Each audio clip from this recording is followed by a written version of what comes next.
नमस्कार, मैं नवीन कुमार। आइए डालते हैं एक नज़र आज की खबरों पर। ओलंपिक में मनु भाकर और सरबजोत ने कांस्य पर निशाना लगा रचा इतिहास।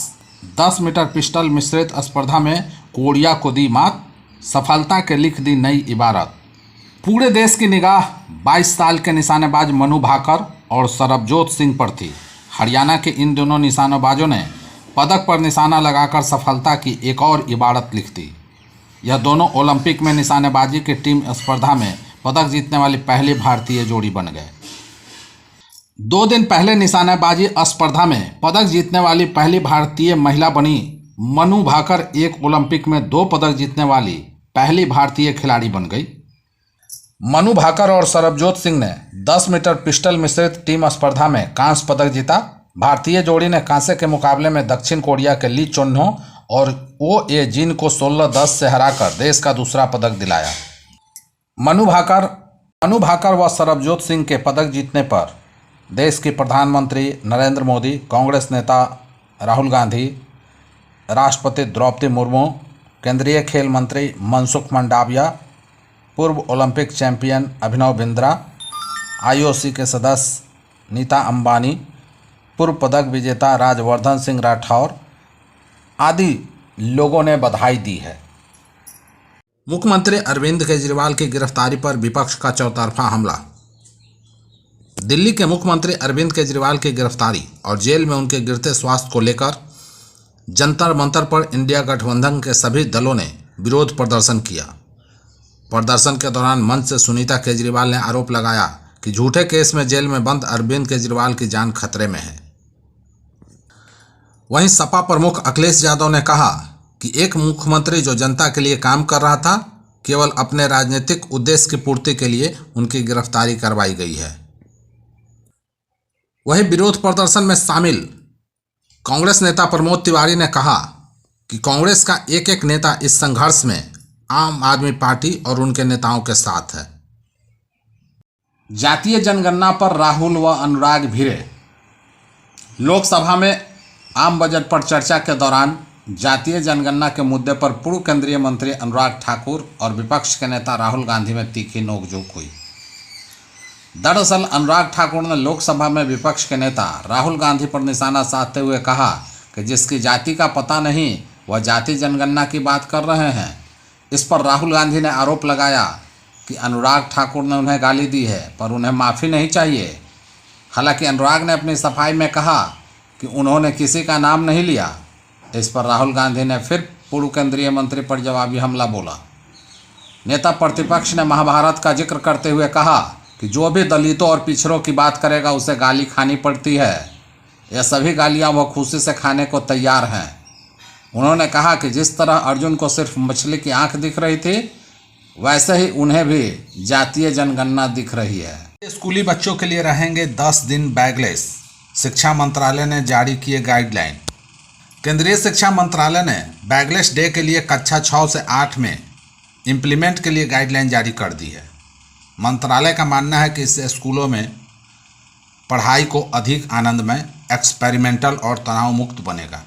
National council for educational research and training की इकाई PSS central institute of vocational education द्वारा विकसित ये गाइडलाइन नई नेशनल एजुकेशन पॉलिसी की 4वीं वर्षगांठ पर जारी किए गए।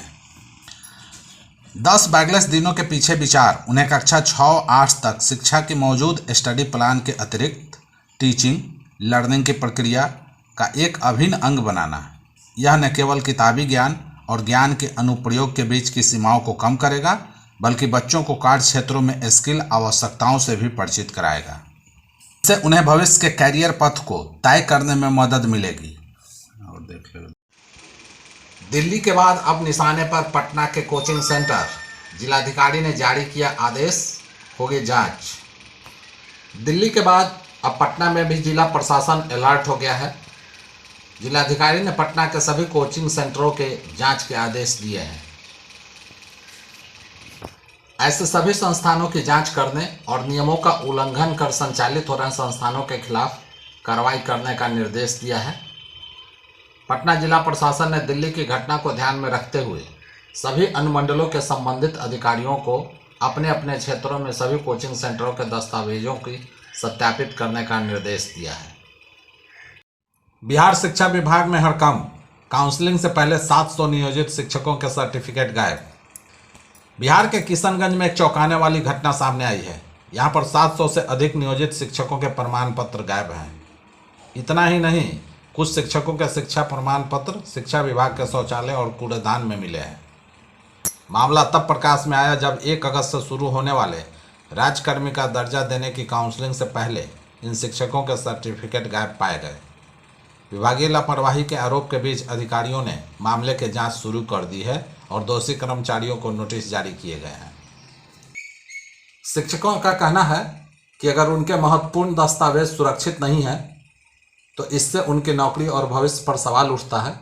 शिक्षकों ने यह भी सवाल उठाया है कि जब उनके दस्तावेज ही गायब हैं तो 1 अगस्त को होने वाली काउंसलिंग किस आधार पर होगी।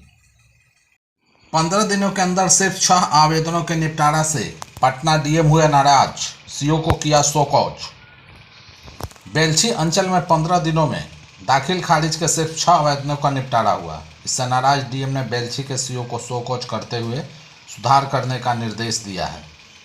डीएम डॉक्टर चंद्रशेखर सिंह राजस्व की समीक्षा की बैठक की।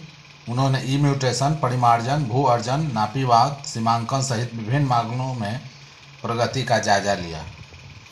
डीएम के निर्देश पर जिले में दाखिल खारिज व परिमार्जन के आवेदन के निपटारे में तेजी आई है। 15 दिनों में दाखिल खारिज के 8940 मामले का निपटारा हुआ है। डीएम ने कहा कि किसी भी अंचल में दाखिल खारिज व परिमार्जन का एक भी आवेदन समय सीमा के बाद लंबित नहीं रहना चाहिए।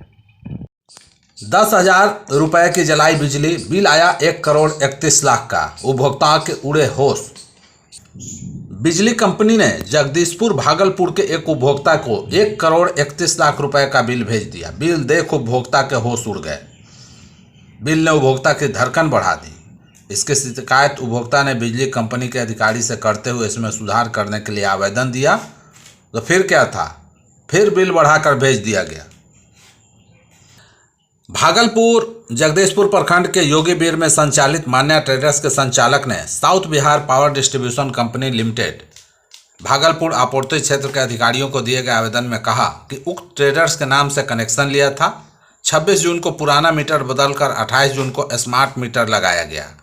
30 जून को जैसे ही स्मार्ट प्रीपेड मीटर एक्टिव हुआ 63,99,028 रुपये का बिल आ गया। बिल देखकर वो हैरान व परेशान हो गए। इसकी शिकायत करते हुए बिल में सुधार के लिए आवेदन दिया गया, लेकिन बिल में सुधार तो नहीं हुआ बल्कि और अधिक बिल भेज दिया गया। 25 जुलाई को 1,30,74,657 रुपये का बिल भेज दिया गया। बिल देखकर उपभोक्ता के अब तो होश ही उड़ गए। इस मामले में बिजली कंपनी के रेवेन्यू अफसर अजीत कुमार के अनुसार तकनीकी गड़बड़ी के कारण बिलिंग में गड़बड़ी हुई है। उन्होंने कहा कि 10 अगस्त तक हर हाल में बिल में सुधार कर दिया जाएगा। सुधार करने पर करीब 10,000 रुपये का बिल आएगा। इसमें उपभोक्ता को घबराने की ज़रूरत नहीं है।